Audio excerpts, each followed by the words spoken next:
Tim SAR gabungan mengevakuasi jasad Denis, remaja 18 tahun, warga desa Truwolu, Kecamatan Ngaringan, Grobogan, Jawa Tengah. Denis ditemukan tidak bernyawa usai tenggelam di dasar embung bersama satu orang temannya yang juga hilang usai mereka bermain di pinggir embung. Berselang 30 menit, petugas pun berhasil menemukan jasad Yusuf 5 meter dari ditemukannya jasad Denis. Diketahui kedua remaja ini semula berkumpul dengan seorang teman lainnya di pinggir embung untuk reuni seusai lulus sekolah. Salah satu dari mereka sempat meninggalkan lokasi untuk membeli es dan mendengar keduanya sempat meminta tolong saat tenggelam. Untuk yang satu, alhamdulillah selamat. Namun sekarang ini dalam keadaan mungkin sedikit trauma, kaget ya. Tapi saat ini sedang dimintai keterangan dari pihak yang berwajib. Dari yang selamat tadi sempat menyeburkan diri atau enggak, Pak, untuk menyelamatkan? Tadi informasi yang diterima memberikan keterangan sempat mencoba untuk menolongnya. Usai melalui proses visum, kedua jenazah dinyatakan tewas murni karena tenggelam. Jasad keduanya kemudian dibawa ke rumah duka masing-masing untuk dimakamkan. Dari Grobogan, Jawa Tengah, Rustam Nusantara, iNews melaporkan.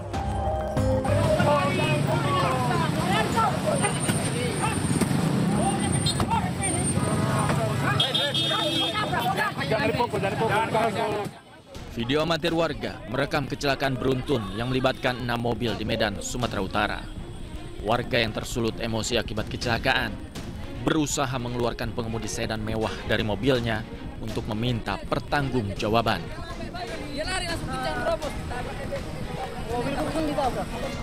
Kecelakaan berawal saat pengemudi mobil sedan mewah tersebut menabrak spion minibus. Saat diberhentikan, pengemudi berupaya kabur. Lalu pengendara mobil sedan juga menabrak minibus, betor, dan sepeda motor. Menyenggol banyak beberapa mobil, ada sekitar 5-6 mobil, ada juga becak, ada juga sepeda motor. Namun kita belum masih identifikasi ini, Pak. Terus ada korban jiwa nggak? Negatif. Korban jiwa nggak ada. Ya. Hanya kerusakan material aja. Oh, material ya. Berarti yang melibatkan berapa mobil, Pak? 6 mobil. Saat ini mobil yang terlibat kecelakaan sudah dievakuasi ke unit Lantas Polsek Medan Timur. Tidak ada korban akibat kecelakaan ini, namun kerugian ditaksir mencapai ratusan juta rupiah. Dari Medan, Sumatera Utara, Amin Nur Said, iNews melaporkan.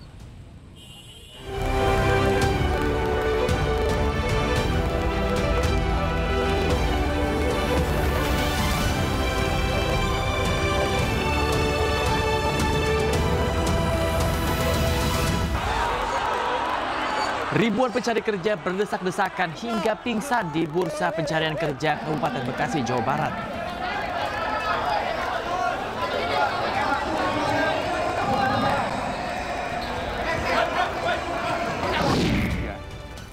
Berdasarkan hasil sidang isbat yang digelar Kementerian Agama, pemerintah menetapkan Hari Raya Idul Adha jatuh pada Jumat 6 Juni.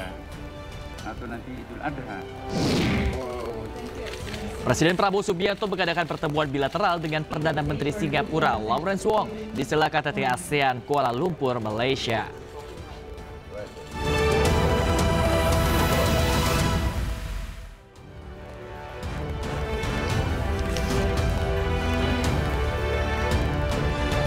Halo, selamat pagi pemirsa. iNews Pagi kembali hadir melengkapi informasi Anda pada pagi hari ini. Ya, selain 3 berita utama tadi, sejumlah informasi menarik lainnya juga telah kami siapkan khusus untuk Anda. Bersama saya Bayu Pradana. Dan saya Yasmin Natania. Pemirsa, inilah iNews Pagi selengkapnya.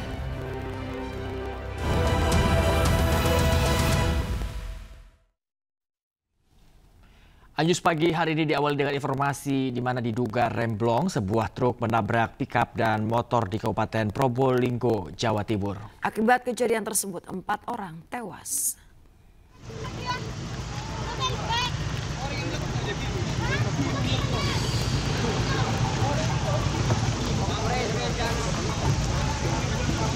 Warga dan pengguna jalan geger usai sebuah truk menabrak pikap dan motor di jalur selatan Kabupaten Probolinggo, Jawa Timur.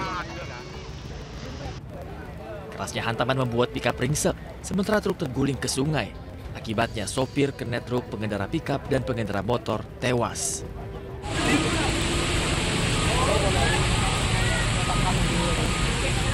Evakuasi kernet truk dan pengendara motor berlangsung dramatis karena tertimpa truk di sungai. Yang atas nama siapa, Pak? Keluarga korban histeris mengetahui keluarganya menjadi korban. Keempat korban dibawa ke rumah sakit setempat. Polisi melakukan olah TKP guna mengetahui pasti penyebab kecelakaan. Kecelakaan berawal saat truk melaju kencang mengalami remblong dan menabrak pick-up dan sepeda motor dari arah berlawanan. Melaksanakan fokus kepada evakuasi. Namun dari keterangan beberapa saksi maupun hasil olah TKP sementara, bahwa memang ini adalah kendaraan truk yang berjalan dari arah selatan. Diduga mengalami kendala dalam pengereman. Kemudian mendekati TKP, di saat di TKP ada kendaraan pick-up dan satu sepeda motor yang berjalan dari arah berlawanan. Kendaraan yang terlibat kecelakaan telah dievakuasi petugas. Dari Probolinggo, Jawa Timur, Hana Purwadi, A-News melaporkan. Pemirsa, dianggap pelanggar undang-undang jaminan produk halal rumah makan ayam goreng Widuran di Solo, Jawa Tengah dilaporkan ke polisi. Laporan warga ini karena dianggap melanggar beberapa peraturan yakni Undang-Undang Jaminan Produk Halal, Undang-Undang Perlindungan Konsumen. Karenanya warung ini dianggap melakukan penipuan publik terkait kandungan makanan non-halal. Menurut Humas DSKS Endro Sudarsono, laporan Muhammad Burhanuddin tidak berasal dari konsumen langsung, namun didasarkan pada sejumlah kesaksian masyarakat yang merasa tertipu. Makanya kita sendiri menyayangkan atas ketidakjujuran atau ketidakterbukaan dari warung tersebut, di mana masyarakat Muslim khususnya merasa tertipu, merasa kecewa, sehingga termasuk kita harapkan dari Pak Sugeng, anggota DPRD, maupun dari Ibu Mertua Wali Kota yang merasa tertipu berani untuk menjadi saksi ataupun melaporkan, sehingga aduan laporan ini semakin kuat.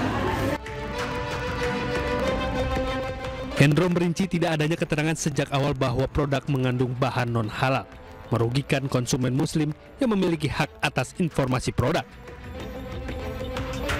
Sebelumnya, Wali Kota Solo menutup warung makan ini sambil menunggu hasil asesmen kehalalan oleh instansi terkait. Dari Solo, Jawa Tengah, Septiantoro, A-News melaporkan. Pemirsa, viral usai diduga menipu dengan menggunakan label halal pada produk mengandung babi, rumah makan ayam goreng Widuran di Solo akhirnya ditutup sementara. Warga Muslim di Solo pun mengaku kecewa atas kasus ini.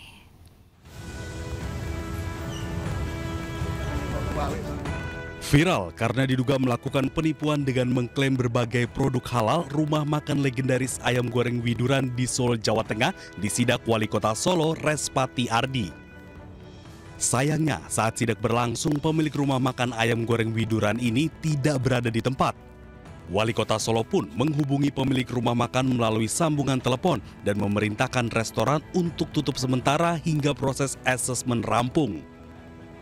Ya, tentu ini sudah 50 tahun, ini saya cukup kecewa, dan ini untuk menjaga kerukunan umat beragama, satu, kedua perlindungan konsumen, itu yang paling penting. Konsumen itu dilindungi haknya untuk mengetahui barang apa yang dijual sesuai dengan keterangan yang ada. Mas Wali tadi sempat telepon juga sama pemilik ya Mas Wali? Ya, saya telepon. Terus bagaimana Mas Wali?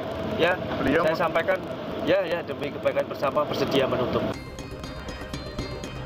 Warga Muslim di Solo mengaku kecewa atas kasus ini. Mereka berharap tak ada lagi pedagang nakal yang sengaja tak mencantumkan label non-halal. Kalau bisa tuh pedagang di Solo Raya itu dikasih tulisan, ditempeli produk ini halal apa tidak gitu. Jadi kita tahu, kita konsumen nggak tertipu. Jadi sebaiknya para pedagang jika memang jualannya non-halal, sebaiknya mencantumkan tulisan, spanduk atau poster bahwa yang dijualnya itu ada non-halal atau mengandung lemak babi. Jadi biar konsumen tidak kecewa, tidak merasa tertipu dengan adanya makanan yang non-halal. Sebelumnya rumah makan yang berdiri sejak tahun 1973 ini viral karena diduga menggunakan bahan non-halal tanpa mencantumkan label secara eksplisit. Karyawan restoran pun menginformasi label non-halal baru dipasang beberapa hari terakhir setelah mendapatkan protes dari sejumlah pelanggan. Dari Solo, Jawa Tengah, Tim Liputan Ayus melaporkan. Badan Penyelenggara Jaminan Produk Halal menyebut kasus warung makan ayam goreng widuran non-halal bukan lagi berada di lembaganya. BPJPH juga meminta kepada masyarakat yang merasa dirugikan bisa melakukan gugatan ke penegak hukum. Kasus ini, ya, masyarakat yang merasa dirugikan bisa melakukan class action, dan apa yang dilakukan oleh pemilik daripada ayam goreng widuran Solo ini, ya sebenarnya kita apresiasi ketika dia mengumumkan penggunaan minyak babi. Tetapi pertanyaan berikutnya adalah kenapa baru sekarang, gitu lah, kenapa baru sekarang? Dan ini ranahnya sudah bukan lagi ranah BPJPH. Sudah ke kepolisian ini, ya, sudah ke perlindungan konsumen, dan masyarakat yang dirugikan ya, mungkin mengajukan class action, gitu ya. Mungkin diperdalam dulu apa yang bisa dilakukan.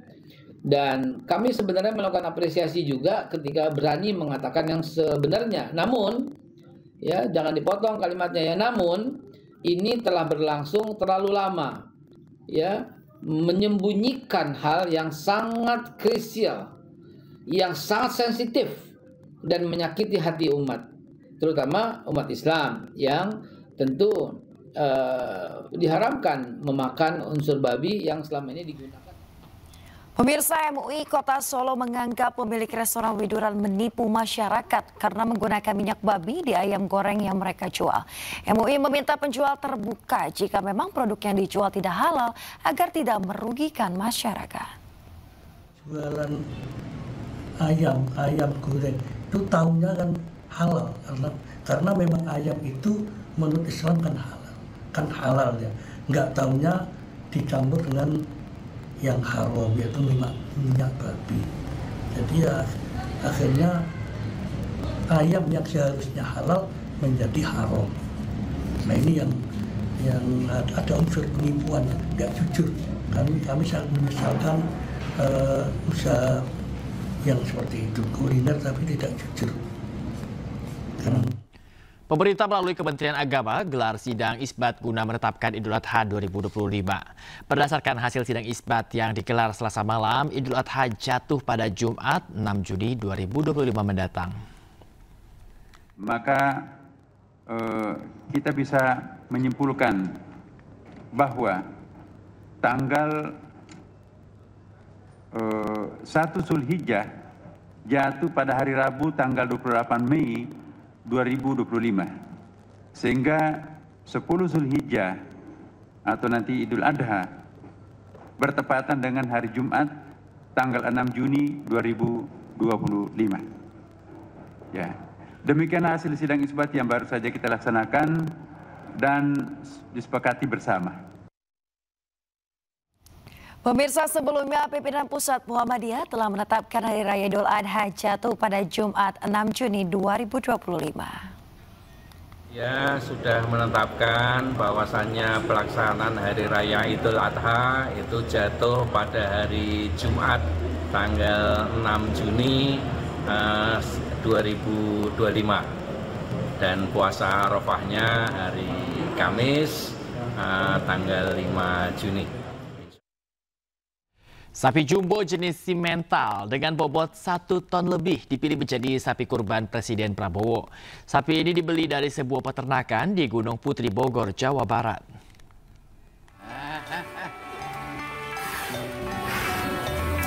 Ini dia sapi jumbo jenis simental yang menjadi pilihan sapi kurban Presiden Republik Indonesia Prabowo Subianto.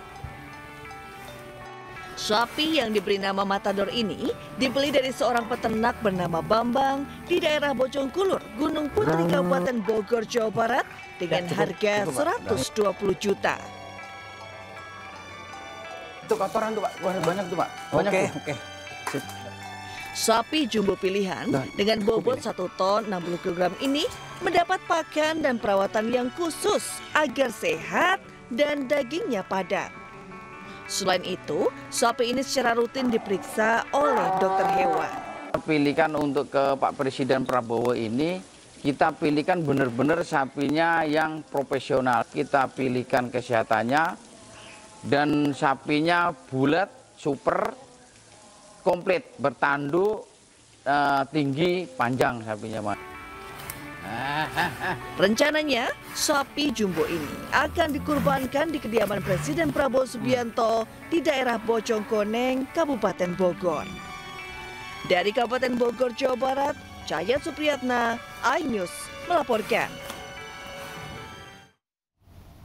Kita beralih ke informasi lainnya, pemirsa. Sebuah SPBU di Yogyakarta meledak dan juga terbakar, mengakibatkan 7 orang mengalami luka-luka dan dilarikan ke rumah sakit.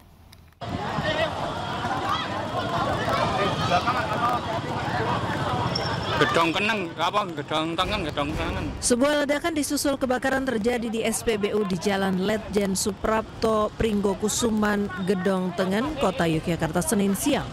Ledakan terjadi di titik penampungan bahan bakar.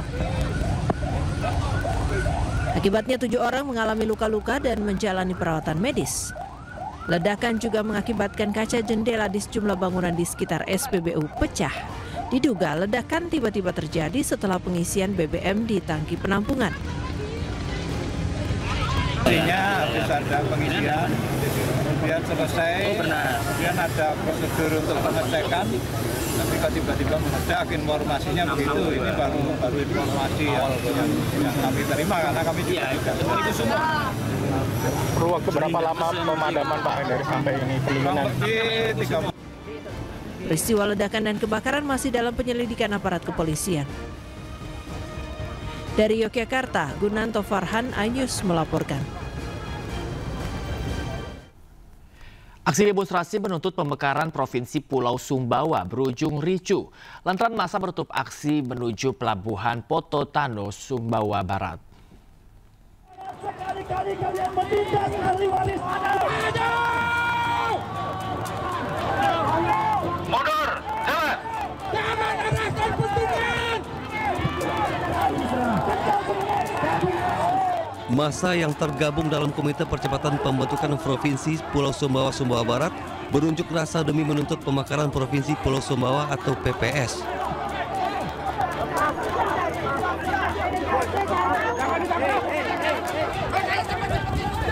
Aksi saling dorong pun terjadi antara massa dan petugas yang berjaga. Peserta aksi menuntut pemerintah pusat segera mengesahkan RUU Daerah Otonomi Baru Provinsi Pulau Sumbawa menjadi Undang-Undang Daerah Otonomi Baru bernama Provinsi Pulau Sumbawa. Rencananya aksi ini akan berlangsung selama 5 hari, dari tanggal 26 sampai dengan 30 Mei 2025. Akibat aksi ini, akses menuju Pelabuhan Poto Tano maupun sebaliknya sempat terputus, hingga mengakibatkan antrean kendaraan puluhan kilometer. Dari Sumbawa Barat, NTB, Topan Iswandi, iNews melaporkan. Pemirsa, seorang anak berusia 7 tahun di Kabupaten Cirebon, Jawa Barat tewas terbawa arus sungai saat bermain air bersama 3 temannya. Korban tersangkut di antara ranting pohon.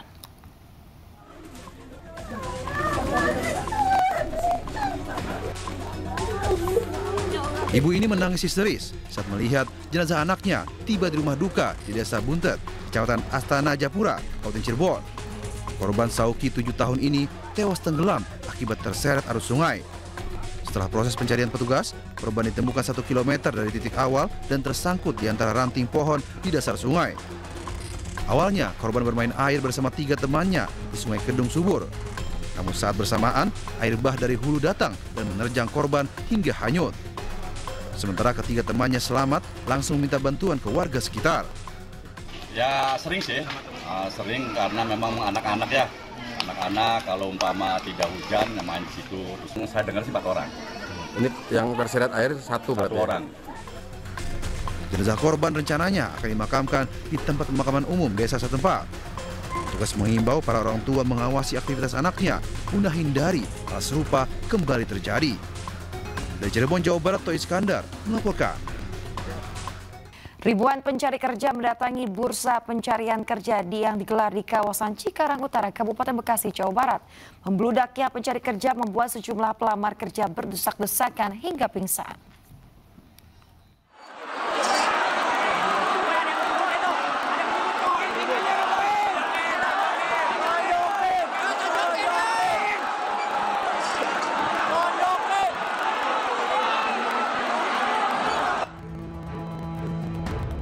Ribuan pencari kerja saling berdesakan untuk memasukkan lamaran pekerjaan yang disediakan penyelenggara acara di depan gedung Presiden University yang berada di Jalan Kiai Haji Dewantara, Cikarang Utara, Kabupaten Bekasi, Jawa Barat, Selasa siang.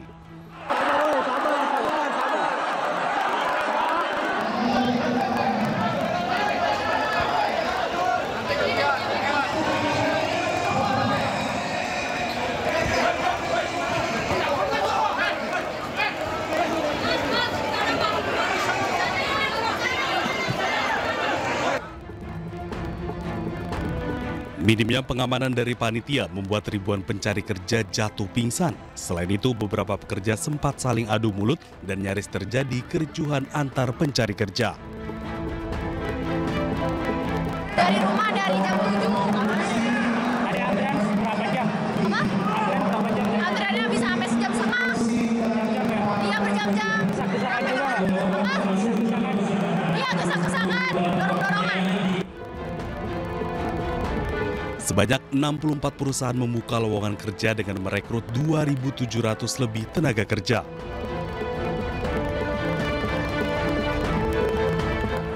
Tapi antusias ini untuk masyarakat Kabupaten Bekasi mendaftar untuk mendapatkan kerja. Ya, artinya di sini adalah beban moral juga bagi kami pemerintahan Kabupaten Bekasi yang memang di kloter pertama ini kita membuka 2.000 lebih, yang datang 25.000, artinya ke depan kita harus membuka kloter berikutnya juga untuk memasukkan masyarakat Kabupaten Bekasi kerja, yang pastinya kapasitasnya harus lebih daripada 2.000. Meski demikian, ribuan pencari kerja yang memadati bursa pencarian kerja tetap bertahan di lokasi dan berharap ke depannya pemerintah Kabupaten Bekasi dapat menggelar kegiatan serupa dengan lebih baik lagi. Dari Kabupaten Bekasi, Jawa Barat, Didit Junaidi dan Agus Rois melaporkan. Kita beralih ke informasi lain, pemirsa. Pemerintah berencana menghilangkan sejumlah aturan dalam lowongan pekerjaan. Batas usia hingga syarat good looking dilarang dijadikan syarat mencari pegawai. Sulitnya mencari pekerjaan menjadi perhatian pemerintah. Sejumlah aturan pun dibuat untuk mempermudah rakyat dalam mendapatkan pekerjaan yang sesuai. Kementerian Ketenagakerjaan pun meminta perusahaan-perusahaan untuk menghapus syarat batas usia hingga berpenampilan menarik dalam mencari pegawai baru. Jadi nanti para pencari kerja tidak lagi disyaratkan terkait umur. Umur nanti kita akan hapus. Kedua, soal syarat harus good looking dan sebagainya, itu juga tidak ada. Kemudian umur tidak ada juga. Kemudian pertanyaan-pertanyaan yang menjadi syarat soal udah nikah, belum nikah, itu kita hapus. Penghapusan syarat usia dalam lowongan pekerjaan diharapkan bisa mengurangi jumlah pengangguran di Indonesia. Lantaran hingga bulan Februari 2025, Badan Pusat Statistik mencatat jumlah pengangguran di Indonesia mencapai 7,28 juta orang. Tim Liputan iNews melaporkan. Di tengah sulitnya mencari pekerjaan, Presiden Prabowo bersiap meluncurkan 6 paket bantuan pemerintah. Bantuan tidak hanya berupa potongan harga, tetapi juga tambahan alokasi bansos. Dan pemirsa, berikut daftar paket bantuan dari pemerintah.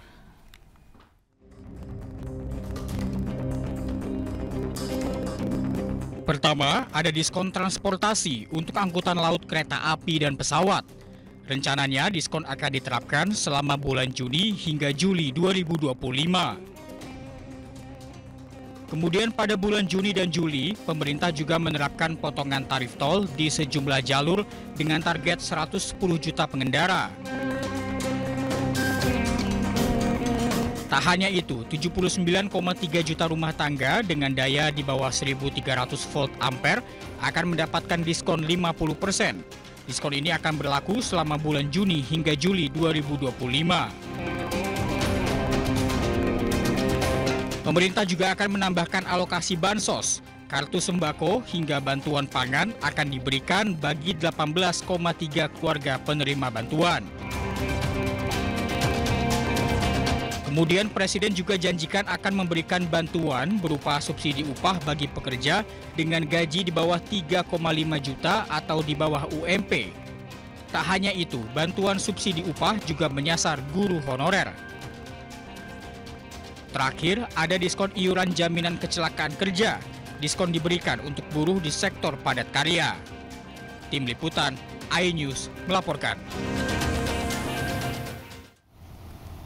Pemirsa, usulan penambahan batas usia pensiun aparatur sipil negara ASN hingga 70 tahun datang dari Dewan Pengurus Korpri Nasional.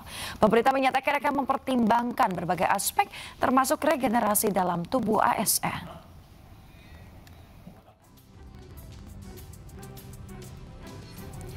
Pemirsa, usulan untuk menaikkan batas usia pensiun ASN menjadi 70 tahun disampaikan Korpri dalam rangka menyesuaikan dengan dinamika dan kebutuhan organisasi. Saat ini batas usia pensiun ASN di Indonesia berada di usia 58 tahun untuk pegawai administrasi dan 60 tahun untuk jabatan fungsional. Namun seiring peningkatan usia harapan hidup dan tuntutan kompetensi pegawai, Korpri menilai sudah saatnya usia pensiun ditinjau ulang. Kantor Komunikasi Kepresidenan mengklaim usulan tersebut bisa diterima, namun harus melalui kajian yang mendalam. Ya, ini sudah disampaikan juga oleh Bapak Menteri Sekretaris Negara ya. Karena sebagai sebuah usulan tentu sah-sah saja, dan usulan-usulan yang baik tentu kita tampung saja. Walaupun dari pemerintah tentu akan mempertimbangkan banyak sekali hal, termasuk juga misalnya soal kaderisasi dan regenerasi ASN. Dan ke depan tentu kan pemerintah harus mempersiapkan generasi-generasi baru ASN yang mumpuni, yang akan memimpin dan mengurus negara ini. Saran kita juga Korpri berkonsultasi dengan Menpan RB dan Menteri Dalam Negeri dalam kapasitas mereka sebagai Dewan Penasehat Korpri.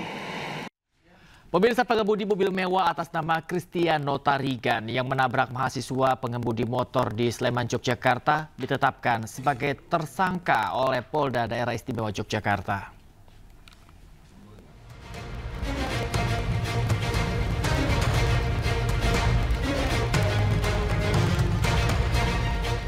Kasus kecelakaan maut antara pengendara mobil mewah dengan sepeda motor di Jalan Palagan Tentara Pelajar Desa Sariharjo, Kecamatan Ngaglik, Kabupaten Sleman, Yogyakarta memasuki babak baru.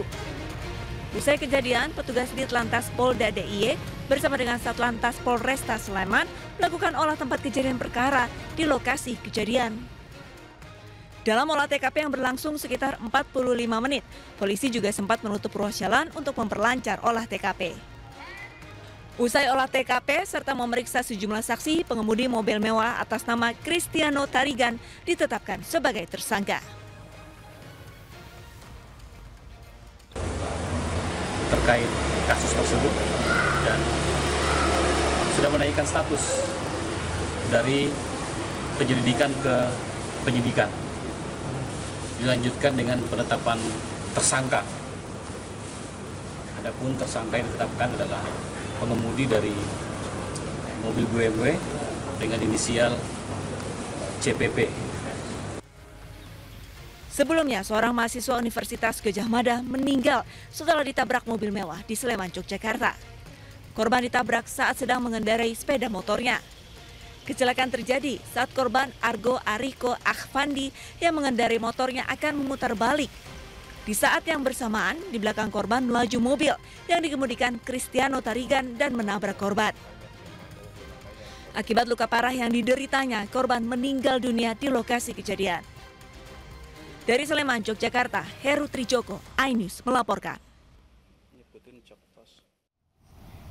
Pemirsa, puluhan balita dan ibu hamil di Buton, Sulawesi Tenggara dilarikan ke puskesmas karena diduga keracunan makanan dalam kegiatan pemberian makanan tambahan atau PMT lokal.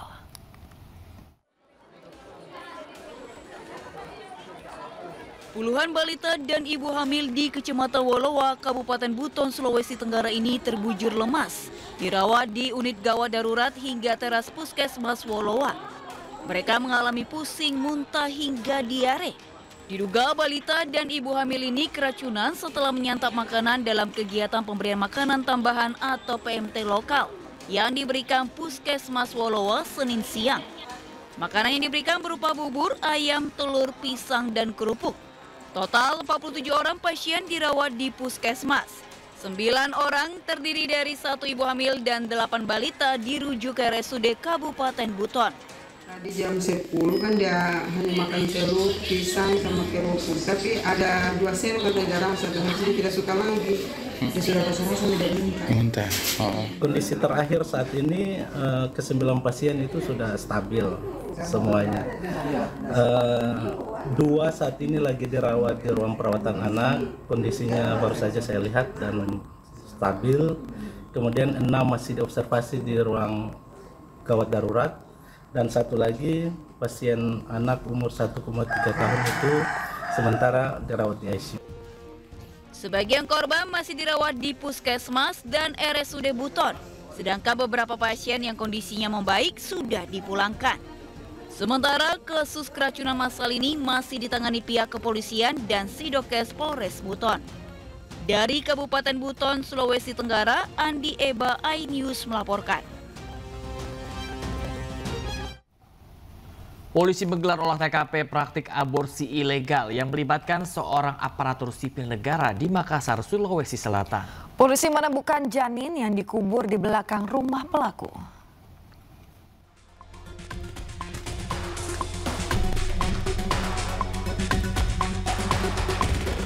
Polisi menggelar olah TKP praktik aborsi ilegal di Makassar, Sulawesi Selatan. Olah TKP dilakukan di rumah pelaku yang merupakan seorang aparatur sipil negara. Polisi menemukan janin hasil aborsi yang dibungkus pembalut dan dikubur di belakang rumah pelaku. Polisi lalu membawa janin ini dan sejumlah alat untuk mengubur janin sebagai barang bukti. Adapun pelaku biasa melakukan aborsi di kamar hotel dengan tarif 2,5 hingga 5 juta rupiah. Kami telah mengamankan inisial Z selaku pacarnya perempuan inisial C, yang mana sebagai customer untuk melaksanakan aborsi tersebut. Janin yang kita temukan di TKP rumah. Berapa janin? Ada 1 janin. Tadi ditemukan di mana itu, Bang? Di belakang rumah atau di mana? Ditemukan di belakang rumah terduga pelaku inisial Z.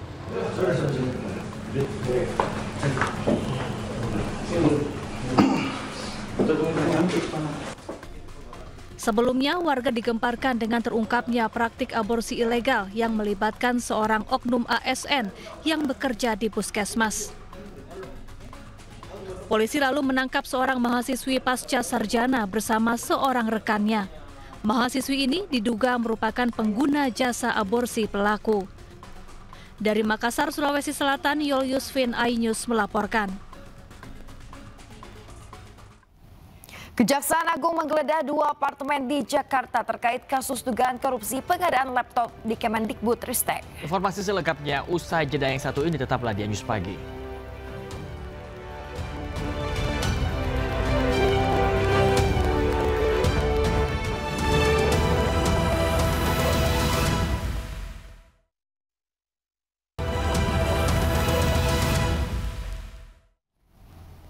Pemirsa, terima kasih Anda kembali di iNews Pagi. Pemirsa, kita akan beralih ke informasi berikutnya. Presiden Republik Indonesia Prabowo Subianto sampaikan sambutannya dalam konferensi tingkat tinggi kedua ASEAN Gulf Cooperation Council yang berlangsung di Kuala Lumpur Convention Center, Malaysia, Selasa 27 Mei 2025. Pemirsa, pada acara tersebut Prabowo Subianto menyampaikan 3 aspek penting guna wujudkan masa depan kawasan yang menjanjikan. Presiden sampaikan potensi besar antara kawasan ASEAN dan GCC yang belum dimanfaatkan secara maksimal, khususnya di bidang perdagangan. Terkait hal tersebut, Prabowo sambut baik rencana pelaksanaan studi kelayakan bersama tentang pembentukan kawasan perdagangan bebas ASEAN dan GCC. Selain ekonomi, pemirsa, Presiden Prabowo juga memberi perhatian khusus pada pelindungan pekerja migran ASEAN yang bekerja di negara-negara Teluk. Kepala negara memandang perlu adanya penguatan kerjasama regional untuk menjamin prinsip kerja yang layak. Digital and AI expertise, desert culture to a vibrant, promising. Presiden Republik Indonesia Prabowo Subianto menghadiri konferensi tingkat tinggi ke-16 Brunei Darussalam Indonesia Malaysia Philippines East ASEAN Growth Area atau BIMP-IAGA di Kuala Lumpur, Malaysia, pemirsa.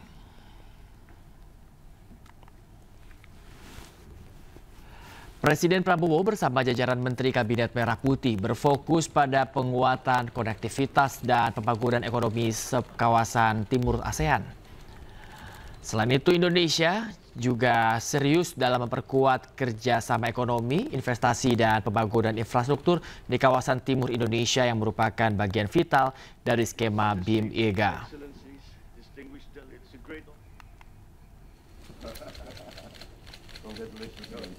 Sebelumnya, Presiden Republik Indonesia Prabowo Subianto juga mengadakan pertemuan bilateral dengan Perdana Menteri Singapura Lawrence Wong di ruang meeting Kuala Lumpur Convention Center atau KLCC di Malaysia. Pertemuan antara Presiden Prabowo dengan Perdana Menteri Wong berlangsung dalam suasana yang hangat dan produktif. Pertemuan ini menjadi momentum kedua pemimpin untuk membahas penguatan kerjasama bilateral.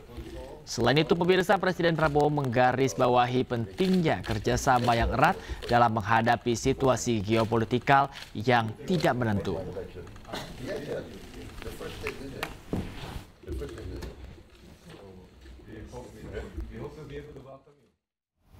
Pemirsa, Presiden Prancis Emmanuel Macron tiba di Jakarta pada Selasa malam melalui Bandara Halim Perdana Kusuma.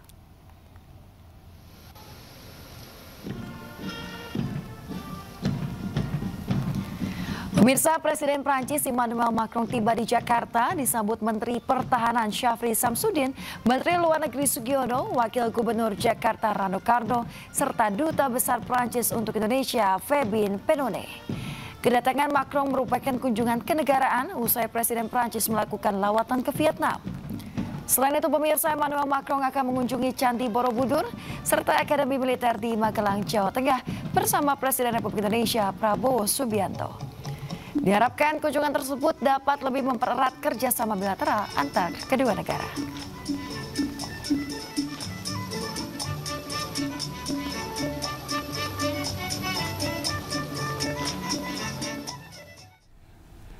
Viral momen Presiden Prancis Emmanuel Macron ditoyor sang istri saat tiba di Hanoi, Vietnam.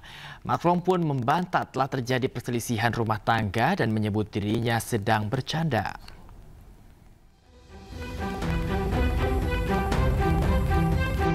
Viral di media sosial video yang menunjukkan momen saat Presiden Prancis Emmanuel Macron ditoyor istrinya Brigitte.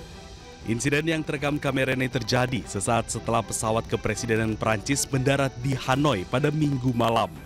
Usai menjadi sorotan, Macron membantah adanya perselisihan rumah tangga dan menyebut dirinya sedang bercanda dengan sang istri.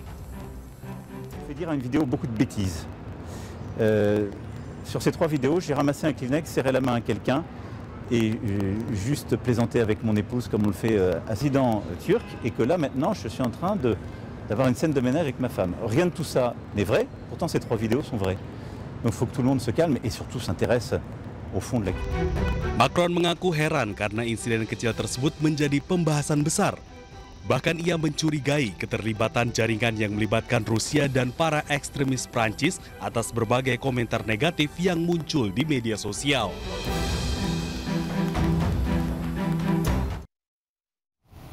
Kita beralih ke informasi lain, pemirsa. Kejaksaan Agung menggeledah 2 apartemen di Jakarta terkait kasus dugaan korupsi pengadaan digitalisasi pendidikan di Kemendikbudristek periode 2019 hingga 2022. Pemirsa, penggeledahan dilakukan di salah satu unit apartemen di kawasan Jakarta Barat dan Jakarta Selatan. Dalam penggeledahan tersebut, penyidik kejaksaan bekerja sama dengan petugas keamanan apartemen untuk membuka pintu apartemen. Penggeledahan dilakukan terkait kasus korupsi pengadaan digitalisasi pendidikan berupa laptop berbasis Chromebook di Kemendikbudristek periode 2019 hingga 2022. Diduga kerugian negara akibat korupsi ini mencapai 9 triliun rupiah. Terhadap perkara ini sudah dinaikkan statusnya menjadi penyidikan. Ya, tentu penyidikan ini menjadi serangkaian upaya dari penyidik untuk membuat terang ya tindak pidana ini dan menemukan tersangkanya. Ya, nah kalau kita lihat dari sisi tempusnya itu di antara waktu 2019 sampai 2022 ya. Nah, terkait dengan pengadaan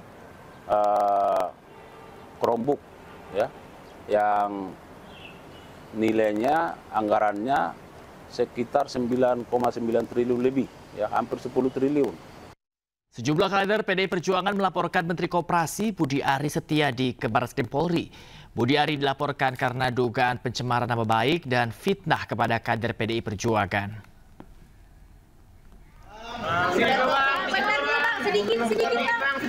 Delapan orang kader PDI Perjuangan mendatangi Barreskrim Polri dengan membawa sejumlah dokumen dan barang bukti. Mereka juga membawa rekaman pembicaraan Budi Ari yang dianggap memfitnah PDI Perjuangan di salah satu media yang saat itu menjabat sebagai Menteri Kominfo. Budi Ari sedang berseteru dengan kader PDI Perjuangan karena mengaitkan kasus judi online yang sedang diberantas pemerintah dengan kader PDI Perjuangan.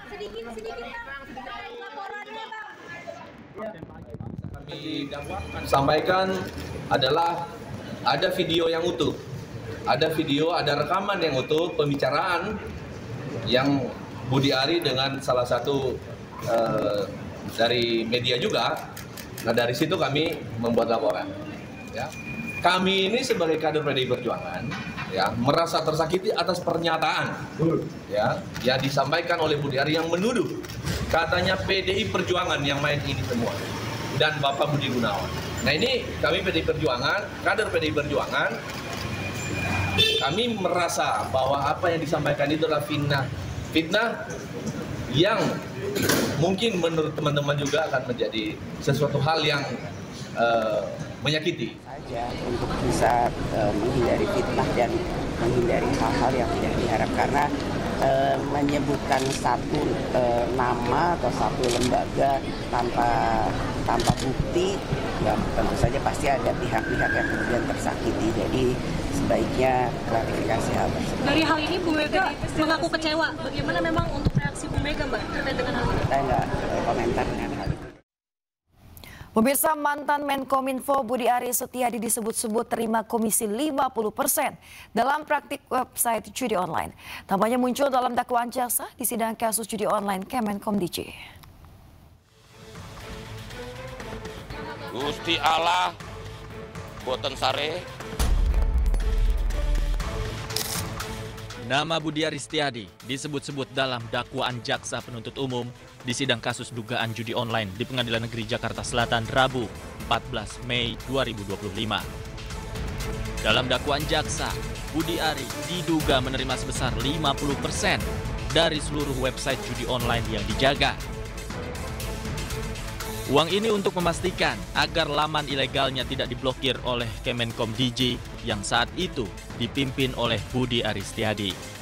Tetapi sekali lagi bahwa penuntut umum dalam surat dakwaannya itu ya bahwa ada pihak-pihak yang disebut di situ, tentu itu didasarkan pada adanya fakta itu di dalam berkas perkara.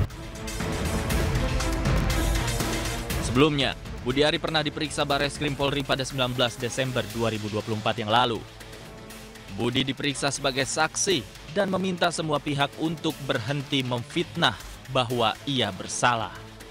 Bahkan, Budiari enggan merespon pertanyaan awak media dengan menyebut Tuhan tidak tidur dalam bahasa Jawa, yakni Gusti Allah boten sare. Nanti aja, enggak. Nanti ketenggelam. Gusti Allah boten sare, Tuhan tidak pernah tidur. Selesai. Sebelumnya polisi berhasil membongkar kasus judi online yang melibatkan 11 orang pegawai aktif Kementerian Komunikasi dan Digital. Sidang perkara Komdiji sendiri sudah digelar pada Rabu 14 Mei 2025 lalu dengan agenda pembacaan dakwaan atas 4 orang terdakwa. Hingga kini ada 3 orang yang masih buron dalam kasus ini. Tim Liputan iNews melaporkan.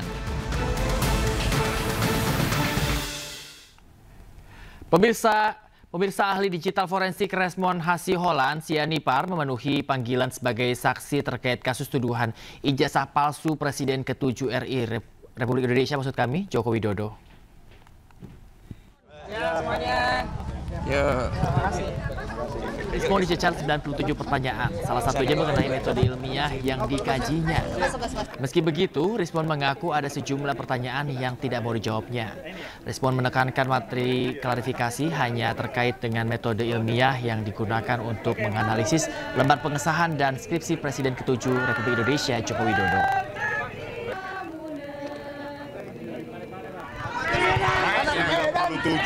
Pertanyaan dengan pasal-pasal 310, 311 berkaitan dengan pencemaran nama baik dan fitnah, dan 6 pasal berkaitan dengan ITE. Jadi ini memang pasalnya panjang, banyak sekali, melebihi pasal-pasal bahkan untuk koruptor, ya kan?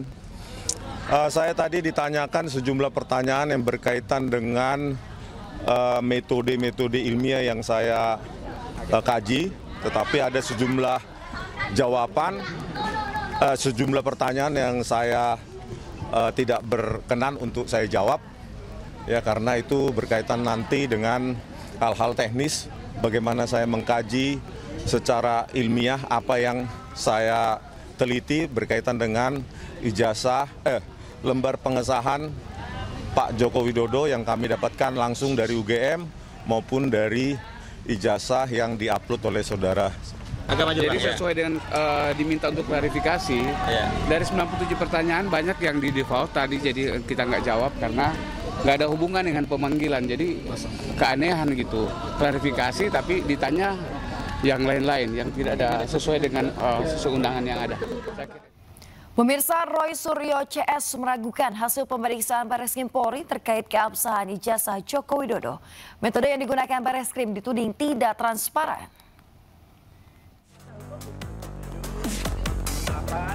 Dan prosedur penyelidikan perkara dugaan pidana pemalsuan ijazah saudara Joko Widodo dilaksanakan secara tidak transparan. Roy Suryo bersama tim pembela ulama dan aktivis menolak keputusan Bareskrim yang menghentikan penyelidikan kasus ijazah Presiden ke-7 Republik Indonesia, Joko Widodo. Bukan tanpa alasan, Roy Suryo CS curiga dengan metode yang digunakan Bareskrim dalam memeriksa ijazah Joko Widodo. Penyelidikan tersebut diklaim tidak transparan, sepihak, dan tanpa melibatkan peran serta masyarakat.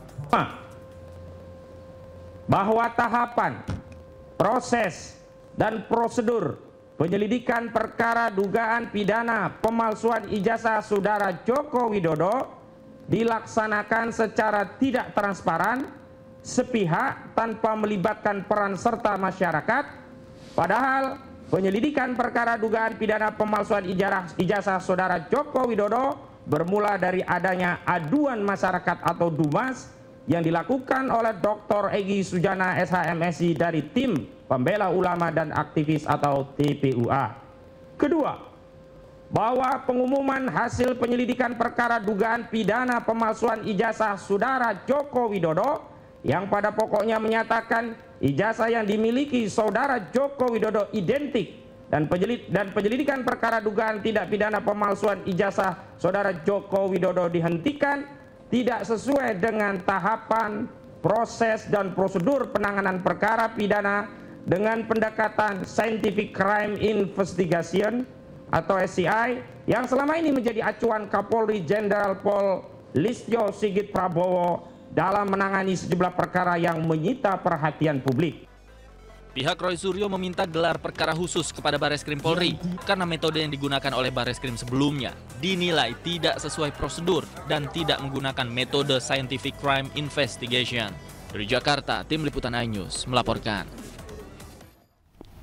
Pemirsa, kemajuan teknologi kecerdasan buatan atau AI kini semakin merambah di berbagai sektor. Salah satunya yaitu UMKM. Ya, salah satu aplikasi yang bergerak di bidang UMKM kini menyediakan teknologi berbasis AI untuk menjembatani antara para pedagang dengan konsumennya.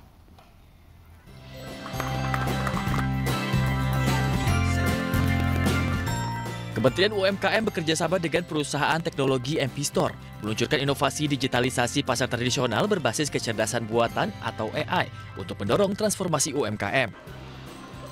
Pasar Kebayoran Lama menjadi lokasi pilot project yang pertama untuk menghubungkan langsung para pedagang pasar dengan pembelinya melalui layanan digital terintegrasi. Inovasi ini diklaim mampu menjembatani kebiasaan belanja generasi muda dengan akses produk-produk tradisional, khususnya Gen Z dan juga Gen Alpha yang cenderung jarang ke pasar fisik, kini bisa berbelanja secara digital dengan harga pasar. Jadi saya rasa teknologi AI sudah marak secara internasional dan kita sebagai pegiat UMKM, MP Store adalah aplikasi dan platformnya UMKM, kita bikinkan AI agar menjembatani antara pelanggan atau pembeli kepada pedagang pasar, sehingga pedagang pasar bisa bertemu dengan pelanggannya melalui AI. Dengan inovasi ini, pembeli hanya perlu memindai kode QR yang tersedia di pintu masuk Pasar Kebayoran Lama yang kemudian bisa berinteraksi langsung dengan sistem AI untuk melakukan proses transaksi dengan lebih mudah. Jadi saya mau sampaikan ya bahwa program ini bukan program ingin menghilangkan aktivitas pasar tradisional, tidak.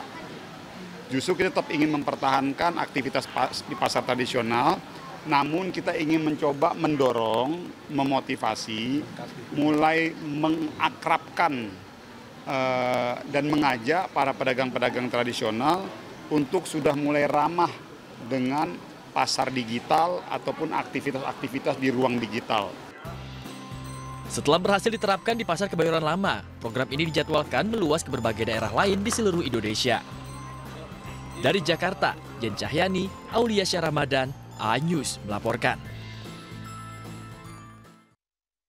Pemirsa, pola mengasuh anak menjadi hal yang penting untuk menentukan masa depan sang buah hati. Ya, salah satunya sekolah swasta yang menggelar seminar neuroparenting untuk para orang tua memahami pola pikir anak.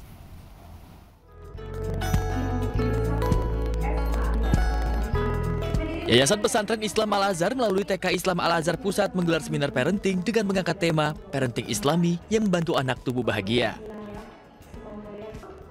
Dengan menghadirkan praktisi neuroparenting Aisyah Dahlan sebagai narasumber, seminar ini mengajarkan pendekatan pengasuhan yang didasarkan pada pemahaman tentang bagaimana otak anak bekerja dan berkembang. Dalam penyampaiannya, Aisyah Dahlan mengulas terkait pentingnya orang tua menerapkan ilmu parenting melalui pendekatan neuroparenting dari sudut pandang Islam. Sangat bagus sekali ya, terima kasih untuk Sekolah Al-Azhar yang memang sebetulnya parenting ini harus selalu diadakan kalau bisa ya 3 bulan sekali ya. Karena maksudnya apa? Untuk bisa mengikuti perkembangan. Penerapan ilmu neuroparenting menjadi penting guna mengimbangi cara belajar anak-anak generasi terbaru di era digital yang berbeda dengan generasi selanjutnya. Nah, pendidikan ini tidak bisa hanya satu sisi dari sekolah, tapi orang tua jauh lebih berperan dalam pendidikan sehingga Jamiah ingin memberikan edukasi agar kegiatan pendidikan anak-anak di usia TK khususnya itu bisa bersinergi antara rumah, dalam ini keluarga dan sekolah. Dengan adanya seminar parenting ini, diharapkan orang tua mampu menerapkan pola pengasuhan pada anak yang sesuai dengan perkembangan zaman. Dari Jakarta, Amrina Rida, Koirudin, iNews melaporkan.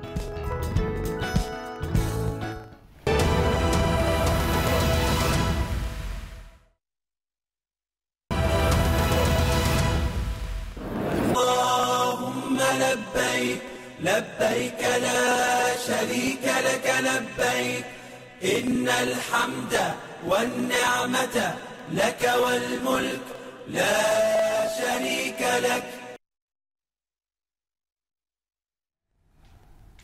Kita beralih ke informasi seputar haji, pemirsa. Cuaca saat wukuf di Arafah dalam puncak ibadah haji tahun ini diperkirakan mencapai kisaran 50 derajat Celcius. Jemaah calon haji diimbau tidak keluar dari tenda agar terhindar dari paparan panas ekstrim.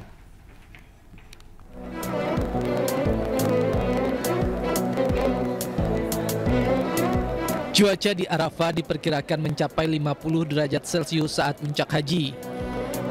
Direktur Jenderal Penyelenggara Haji dan Umroh mengimbau jemaah haji untuk tetap berada di dalam tenda saat wukuf. Menyikapi kondisi ini, Direktur Jenderal Penyelenggara Haji dan Umroh Hilman Latif mengimbau para jemaah calon haji Indonesia untuk tidak keluar dari tenda kecuali untuk keperluan yang sangat mendesak. Hal ini dilakukan untuk menjaga keselamatan dan kesehatan jemaah, terutama yang lanjut usia dan rentan terhadap paparan panas ekstrim. Tadi kita sudah tinjau lokasi, terutama di Arafah, dan kami mendapatkan pesan dari Kementerian Haji dan Umroh Kerajaan Saudi Arabia, dari Dr. Hasan bin Akhirah langsung menyampaikan pada kami pesan bahwa pada saat puncak haji nanti panasnya masih tinggi dan bahkan lebih tinggi daripada hari ini. Karena itu ada beberapa aturan baru yang nanti juga akan disampaikan lebih detail. Tapi di Arafah yang pertama dijaga jamaah tidak keluar tenda tanpa ada kebutuhan yang khusus, gitu ya. Karena memang kita harapkan jamaah bisa terhindar dari heat stroke, ya, serangan panas, yaitu berbahaya. Selama wukuf di Arafah, jemaah haji diberikan berbagai fasilitas untuk menjaga kenyamanan jemaah dan diimbau agar jemaah berdiam diri di tenda sambil berdoa, berzikir, atau membaca Al-Quran. Selain itu, para jemaah calon haji juga harus mempersiapkan kesabaran dan kondisi fisik, terutama bagi lansia dan penyandang disabilitas. Dari Mekah, Arab Saudi, Ramdhani, iNews melaporkan. Pemirsa, layanan kesehatan haji Indonesia terus memberikan perhatian maksimal bagi jemaah yang tengah dalam perawatan. Meski kondisi fisik mereka terbatas, para jemaah calon haji tetap dipersiapkan untuk menjalankan rangkaian ibadah secara sah dan sesuai syariat.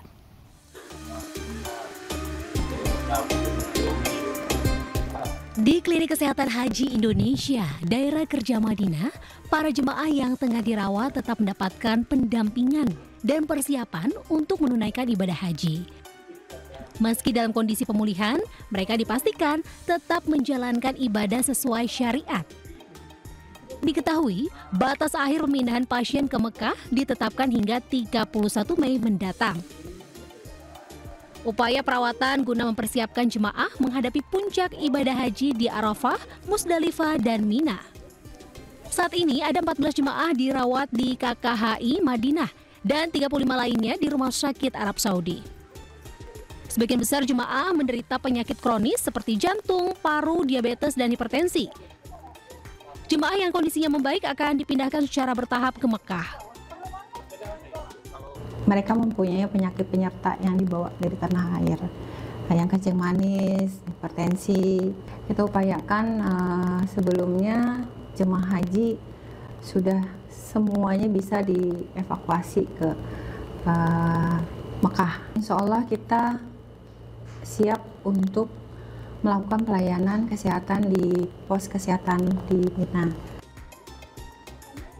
Sebanyak 70 personil medis dilibatkan beserta armada ambulans dan logistik kesehatan yang lengkap. Semua langkah dilakukan untuk memastikan keselamatan dan kenyamanan jemaah, terutama menjelang wukuf di Arafah. Dari Madinah, Arab Saudi, Kiki Irfan melaporkan. Labbaik Allahumma labbaik, labbaik la syarika lak labbaik, innal hamda wan ni'mata lak wal mulk la syarika lak. Pemirsa, puluhan ekor sapi kurban disalurkan untuk warga di Kabupaten Tangerang, Banten. Sementara di Jakarta dan Brebes, Jawa Tengah, pemirsa, petugas sidak penyakit menular pada hewan kurban jelang Hari Raya Idul Adha 1446 Hijriah.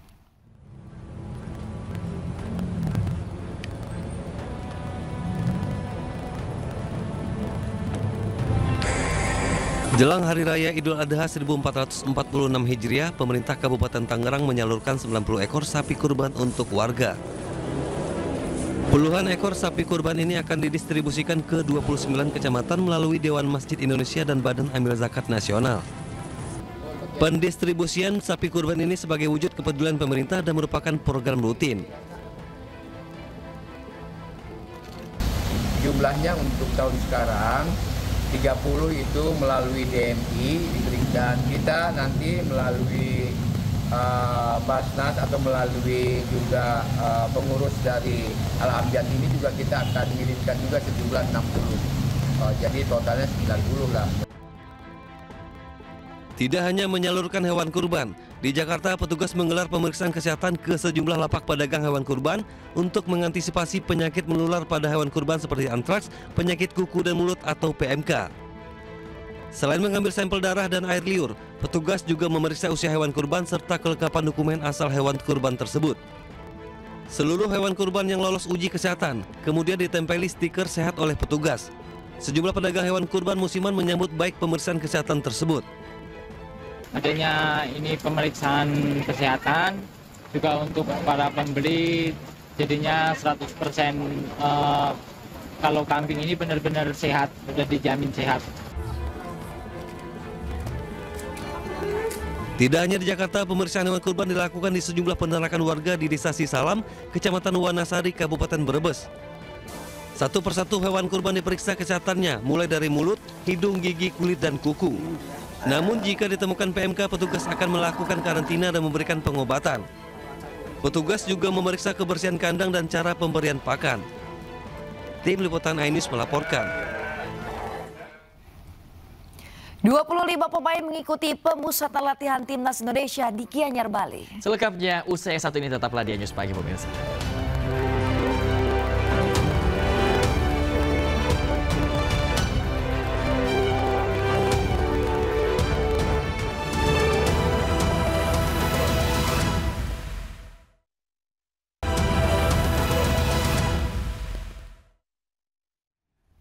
Pemirsa, terima kasih Anda kembali di iNews Pagi. Pemirsa, banjirop kembali merendam permukiman padat penduduk di kawasan Blok Empang Muara Angke Pluit, Jakarta Utara, Rabu dini hari.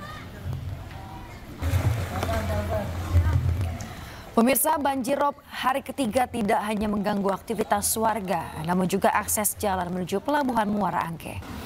Kendaraan roda 2 maupun roda 4 tidak dapat melintas. Banjirop dengan ketinggian air mencapai lebih dari setengah meter. Diprediksi banjirop melanda di pesisir Jakarta dalam kurun waktu 24 hingga 31 Mei mendatang.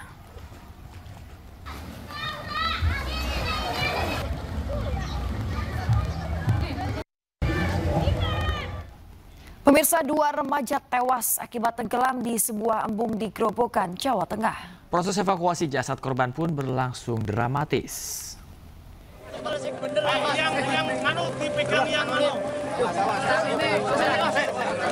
Tim SAR gabungan mengevakuasi jasad Denis, remaja 18 tahun, warga Desa Truwolu, Kecamatan Ngaringan, Grobogan, Jawa Tengah.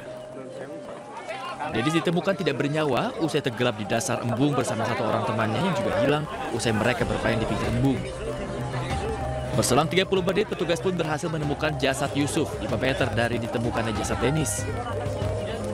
Diketahui kedua remaja ini semula berkumpul dengan seorang teman lainnya di pinggir embung untuk reuni seusai lulus sekolah. Salah satu dari mereka sempat meninggalkan lokasi untuk membeli es dan mendengar keduanya sempat meminta tolong saat tenggelam. Untuk yang satu, alhamdulillah selamat. Namun sekarang ini dalam keadaan mungkin sedikit trauma, kaget ya. Tapi saat ini sedang dimintai keterangan dari pihak yang berwajib. Dari yang selamat tadi sempat menyeburkan diri atau enggak, Pak, untuk menyelamatkan? Tadi informasi yang diterima memberikan keterangan sempat mencoba untuk menolongnya. Usai melalui proses visum, kedua jenazah dinyatakan tewas murni karena tenggelam. Jasad keduanya kemudian dibawa ke rumah duka masing-masing untuk dimakamkan.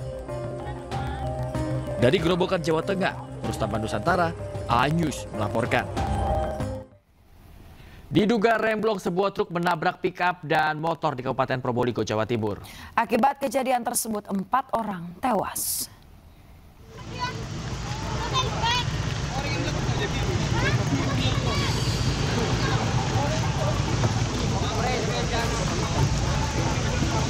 Warga dan pengguna jalan geger usai sebuah truk menabrak pick-up dan motor di jalur selatan Kabupaten Probolinggo, Jawa Timur. Kerasnya hantaman membuat pick-up ringsek, sementara truk terguling ke sungai. Akibatnya sopir, kernet truk, pengendara pick-up, dan pengendara motor tewas.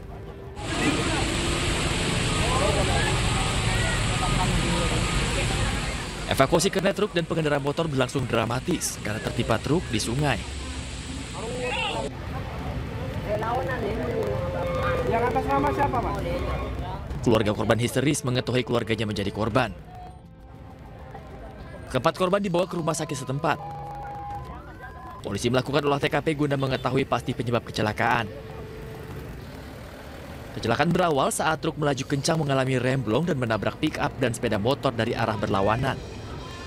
Melaksanakan fokus kepada evakuasi. Namun dari keterangan beberapa saksi maupun hasil olah TKP sementara, bahwa memang ini adalah kendaraan truk yang berjalan dari arah selatan, diduga mengalami kendala dalam pengereman. Kemudian mendekati TKP, di saat di TKP ada kendaraan pickup dan satu sepeda motor yang berjalan dari arah berlawanan. Kendaraan yang terlibat kecelakaan telah dievakuasi petugas. Dari Probolinggo, Jawa Timur, Hana Purwadi, A-News melaporkan. Pemirsa, 25 pemain mengikuti pemusatan latihan Timnas Indonesia di Gianyar, Bali. Ya, termasuk bintang Persib Bandung, Beckham Putra, yang mendapat kepercayaan dari pelatih Patrick Kluivert untuk bergabung bersama skuad Garuda. Dan pemirsa, informasi ini sekaligus penutup A-News pagi hari ini. Dan jangan lupa pemirsa untuk menemukan informasi terbaru lainnya di www.anews.id. Dan tentunya cuplikan tayangan berita A-News dapat Anda saksikan kembali di kanal YouTube @official_iNews. Akhirnya mewakili kerabat kerja yang bertugas, saya Bayu Pradana. Dan saya Esmetania pamit undur diri pemirsa. Sesaat lagi pemirsa akan hadir program A-News Sport Pagi bersama rekan kami Togi Sinaga. Terima kasih atas perhatian Anda. Selamat pagi dan sampai jumpa.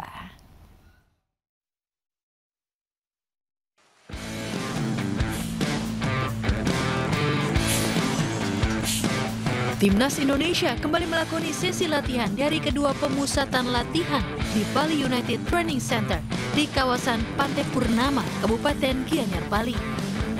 Total 25 pemain mengikuti sesi latihan. Dari kedua fokus latihan masih mengembalikan kebugaran fisik para pemain. Dari 25 pemain yang berlatih, tampak bintang Persib Bandung, Beckham Putra. Pemain 23 tahun tersebut resmi dipanggil pelatih Patrick Kluivert hari Senin menggantikan Septian Bagaskara yang dibekap cedera. Beckham mengaku bersyukur dan bangga memperoleh kesempatan bersama skuad Garuda. Apalagi Beckham punya pengalaman bersama timnas U23. Awalnya sangat kaget karena ini adalah pengalaman pertama saya untuk mengikuti training center timnas, dan tentunya ini jadi pengalaman yang berharga bagi saya karena di sini banyak pemain yang dari Eropa juga, karena ini menjadi pembelajaran yang penting dan bagus buat saya. Kamu pernah mengangkat trofi di timnas SEA Games. Pengalaman itu apa buat membantu? Ya tentunya ini jadi pengalaman bagus juga buat saya karena saya pernah ada pengalaman internasional juga, telah mengangkat timnas SEA Games U23 juara di Kamboja setelah 32 tahun, dan tentunya ini jadi motivasi lebih buat saya karena bisa bermain di tim nasional senior. Ini adalah suatu kebanggaan bagi saya, dan tentunya ini jadi kesempatan yang tidak akan terlupakan. Pemanggilan Beckham Putra sekaligus menjawab kritik penggemar sepak bola tanah air.